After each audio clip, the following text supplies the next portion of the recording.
you are given the following chemical reaction. நமக்கு என்ன கொடுத்திருக்காங்க? CuO, copper oxide plus hydrogen on heating it gives copper plus H2O. இப்போ இதுல என்னென்ன reactions takes place ஆயிருக்கு அப்படின்னு சொல்லிட்டு நம்ம பார்க்கணும். இப்போ காப்பர் இருக்கு, ஹைட்ரஜன் இருக்கு. இப்போ இங்க என்ன பண்ணிருக்கு பாருங்க, ஹைட்ரஜன் காப்பரை டிஸ்பிளேஸ் பண்ணிருக்கு. நமக்கு இந்த ரியாக்டிவிட்டி சீரிஸ் நமக்கு தெரியும் தான். ரியாக்டிவிட்டி சீரிஸ் நம்ம எப்பயுமே மறக்க கூடாது. என்னது பாருங்க, potassium, sodium, calcium, magnesium, aluminium, zinc, Fe, Pb is lead, அதுக்கப்புறம் ஹைட்ரஜன். ஹைட்ரஜன் தான் நம்ம ஒரு கம்பேரிசனுக்கு ஒரு பேஸா வச்சிருப்போம். அப்புறமா என்னது, copper, mercury, silver and gold. இப்போ பாருங்க எது ரியாக்டிவ், இதுதான் மோர் ரியாக்டிவ் எலிமெண்ட்ஸ். கீழே வர வர என்ன ஆகும், ரியாக்டிவிட்டி கம்மியாகும். இது லெஸ் ரியாக்டிவ். இப்போ என்ன பண்ணும், இப்போ நம்ம எதையும் கம்பேர் பண்றோம் பாருங்க, காப்பரையும் ஹைட்ரஜனையும் கம்பேர் பண்ணும் போது காப்பர் எங்க இருக்கு, லெஸ்ஸா இருக்கு. அப்ப என்ன பண்ணும், ஹைட்ரஜன் தான் மோர் reactive. Hydrogen will displeases copper. அப்ப என்ன பண்ணிருக்கு பாருங்க, ஹைட்ரஜன் டிஸ்பிளேசஸ் காப்பர். அப்போ நமக்கு ஒண்ணு தெரிஞ்சிருக்கு, இங்க டிஸ்பிளேஸ்மெண்ட் நடந்திருக்கு.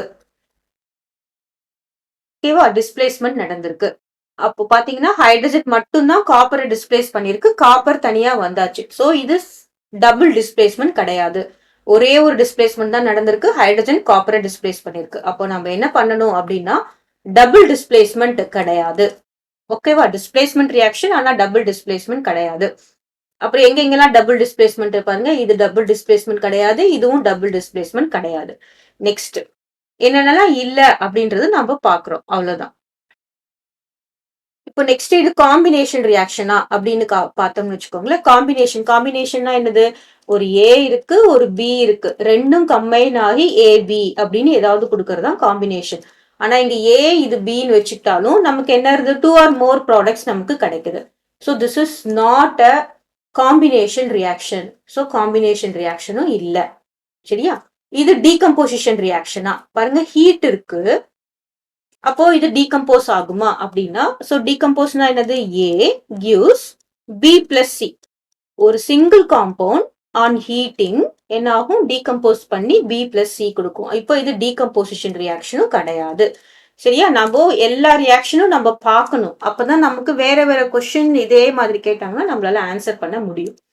இப்போ நான் என்ன பாருங்க, ரெடாக்ஸ் அண்ட் டிஸ்பிளேஸ்மெண்ட் சொல்றேன். இது எப்படி redox, what is redox reaction?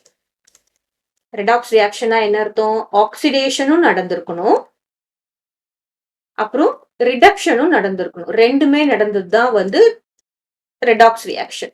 இங்க எங்க ஆக்சிடேஷன் நடந்திருக்கு அப்படின்னு பார்த்தோம்னா பாருங்க, H2O கூட சேர்ந்து, சரியா, நான் சும்மா தனித்தனியா எழுதுறேன், இந்த மாதிரி தனித்தனியா எழுதக்கூடாது. H2O கூட சேர்ந்து H2O வர்றது, இது ஆக்சிடேஷன். அப்போ நம்ம இந்த ரியாக்ஷனை நம்ம எப்படி எழுதலாம் அப்படின்னு பாத்தீங்கன்னா, இங்க இருந்து இங்க H2 வந்து H2O போறது oxidation. What is oxidation, addition of oxygen,